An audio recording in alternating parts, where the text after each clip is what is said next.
আচ্ছা আখি, তোর বিয়ে হলে তোর বর আমাকে শাশুড়ি মা হিসেবে মানবে? আমিও জামাই ষষ্ঠী করতে পারবো? আমার খুব শখ, জানিস।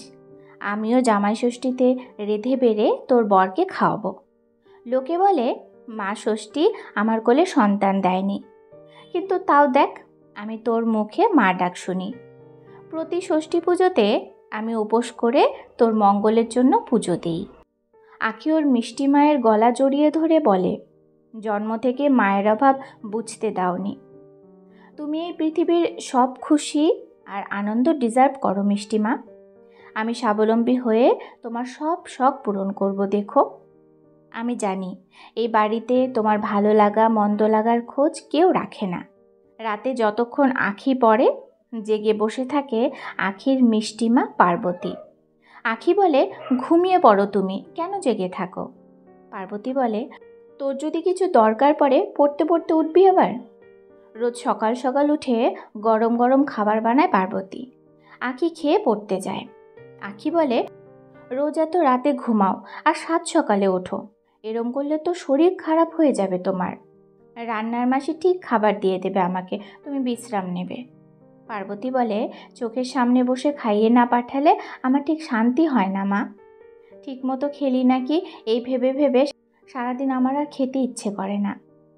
পার্বতী এবারই ছোট বউ। বিয়ে হয়ে আসার মাস 8 পর জন্ম হয় আখির। কিন্তু দুর্ভাগ্যবশত আখিকে জন্ম দিতে গিয়ে কিছু শারীরিক সমস্যায় মারা যায় আখির মা। তখন ছোট মেয়েটাকে কোলে তুলে নেয় পার্বতী। খুব যত্ন করে মা মরা মেয়েটাকে বড় করতে থাকে সে। কিন্তু পার্বতীর কপাল মন্দ। বিয়ের মাত্র 2 বছরের মাথায় পথ দুর্ঘটনায় মারা যায় পার্বতীর স্বামী। এই ঘটনার পর অপয়া স্বামীকে খেয়েছে বলে এই বাড়ির মানুষগুলো নিজেদের দুঃখ প্রকাশ করে। এবারে কেউ চায়নি স্বামীর মৃত্যুর পর পার্বতী আর এ বাড়িতে থাকুক। পার্বতীর বাবাও বলেছিল, ফিরে আয় মা নিজের বাড়িতে, এখনো তোর গোটা জীবন পড়ে আছে, নতুন করে শুরু করা যায় মা। কিন্তু ছোট্ট আখিকে ছেড়ে পার্বতী বাপের বাড়ি চলে যায়নি। অদ্ভুত এক মায়া আটকে রেখেছিল ওকে। তাই শ্বশুর বাড়ির মানুষজনের নানা কুকথা শুনেও পার্বতী থেকে গেছে এ বাড়িতে। কিছু বছর পর আখির বাবা দ্বিতীয় বিয়ে করেছে, তাদের একটা ছেলেও হয়েছে। আখির নতুন মা নিজেকে আর তার ছেলে বরকে নিয়ে মত্ত। আখির প্রতি তার কোনো আগ্রহ নেই, তবে আখির সাথে খারাপ আচরণ করার সাধ্য তার নেই। আখির ঠাকুমা ভীষণ কঠোর মনের মানুষ। তার উপর আখি এবারে একমাত্র মেয়ে। আখির এক জেঠু বাইরে থাকে, তারও 2 ছেলে। এ বাড়িতে মেয়ে বলতে একমাত্র আখি। কলেজে পড়তে পড়তেই আখির বাবা ওর বিয়ে ঠিক করে। আখি বাবার মুখের উপর কথা বলতে না পেরে পার্বতীকে বলে, আমি বিয়ে করতে চাই না মিষ্টি মা, তুমি ওদের বোঝাও। পার্বতী আখির বাবার সাথে কথা বলে বিয়ে বন্ধ করলেও আখির ঠাকুমা প্রচণ্ড ক্ষুণ্ণ হয় ছোট বউয়ের প্রতি। আখি পার্বতীকে জড়িয়ে ধরে বলে, তুমি না থাকলে আমার সব স্বপ্ন শেষ হয়ে যেত। এরপর গ্র্যাজুয়েশন কমপ্লিট করে আরও পড়তে চাইলে আখি ঠাকুমা সাফ জানিয়ে দেয়, এবার আখিকে বিয়ে করতেই হবে, এবার আর কারো কথা গ্রাহ্য করা হবে না। আখি ঠাকুমার চোখে চোখ রেখে বলে, আমি একটি ছেলেকে পছন্দ করি, তাকেই বিয়ে করতে চাই। আখি ঠাকুমা বলে, আমার মুখের ওপর কথা বলার সাহস তোর হয় কি করে? তোর বাবার দেখা ছেলের সাথেই বিয়ে হবে তোর। এরপর আখিকে ঘরে রীতিমতো আটকে রাখা হয়। শুরু হলো বিয়ের প্রস্তুতি। সেই সময় পার্বতীর কথায় কেউ কর্ণপাতও করেনি। দিনের পর দিন না খেয়ে অসুস্থ হয়ে পড়তে লাগলো আখি। পার্বতীর চোখে জল এলো। শেষে থাকতে না পেরে পার্বতী আখির পালিয়ে যাওয়ার ব্যবস্থা করে দিল, সাথে দিল নিজের গয়না আর কিছু টাকা। পরদিন সকালে হুলস্থুল কাণ্ড বেঁধে গেল। আখির এই সিদ্ধান্তের জন্য সবাই পার্বতীকে দায়ী করল। আখি ঠাকুমা বলল, মুখ পড়ি, দূর হয় বাড়ি থেকে। নিজে মা হতে পারিসনি বলে মেয়েটার জীবন নষ্ট করে দিলে। নিজের বাচ্চা তো নয়, মর্ম বুঝবি কি করে? পার্বতী নিজের ব্যাগ নিয়ে বেরিয়ে পড়ল অজানার উদ্দেশ্যে। তারপর আখির কথা মনে করে ফোন করলো সে। আখির বর সোহম এসে নিয়ে গেল পার্বতীকে নিজের ছোট্ট ভাড়ার বাড়িতে। আখি বলল, এসো মিষ্টিমা, আমার জন্য অনেক কষ্ট সহ্য করতে হয়েছে তোমার। কাঁদতে কাঁদতে পার্বতী বলল, ওই ছেলেকে বিয়ে করলে তুই সুখী হতিস না মা।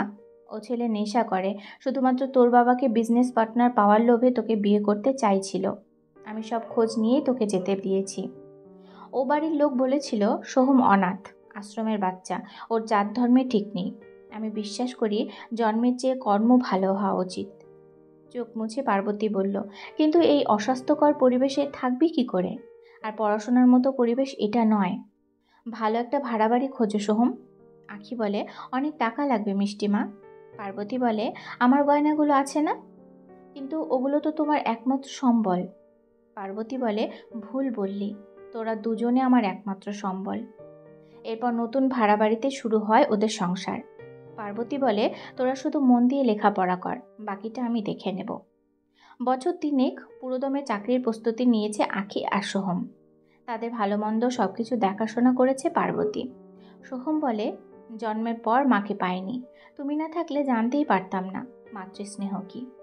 পার্বতী বলল, আমিও তো তোদের থেকে যে সন্তান সুখ পাই, সেটা কি কম কিছু? একটার পর একটা চাকরির পরীক্ষা দিয়ে চলে ওরা দুজন।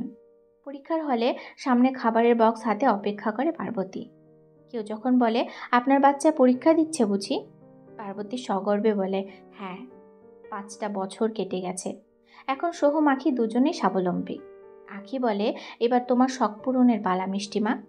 এবার তুমি জামাই ষষ্ঠীতে মন ভরে ইচ্ছে মতো রান্না করে খাওয়াবে সোহমকে। পার্বতীর মুখে আনন্দের হাসি। আখি আর সোহম একটার পর একটা সোনার গয়না দিয়ে সাজিয়ে দিল পার্বতীকে। বলল, এসব তোমার মা, তোমার সন্তানরা উপার্জন করে তোমার জন্য কিনে এনেছে। পার্বতী বলে, তোরাই আমার অলংকার। সোহম বলে, একটু একটু করে তোমার সব ভালো লাগা পূরণ করবো আমরা মা, তুমি সবসময় আমাদের সাথে থেকো। ধুমধাম করে জামাই ষষ্ঠী করল পার্বতী। আজ সে খুব খুশি।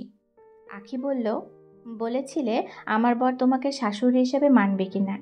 দেখো মিষ্টিমা, সে তোমাকে মায়ের আসনে বসিয়ে রেখেছে। রক্তের সম্পর্কে শুধুমাত্র মানুষ আটকায় না, অনেক সময় মায়াও মানুষকে বেঁধে রাখে অটুট বন্ধনে। এই পৃথিবীতে অনেক মানুষ আছে যারা সন্তান জন্ম না দিয়েও মায়ের দায়িত্ব পালন করে চলেছে পুরো দমে। তারা স্বার্থ বোঝে না, অর্থ বোঝে না, বোঝে শুধু ভালোবাসা।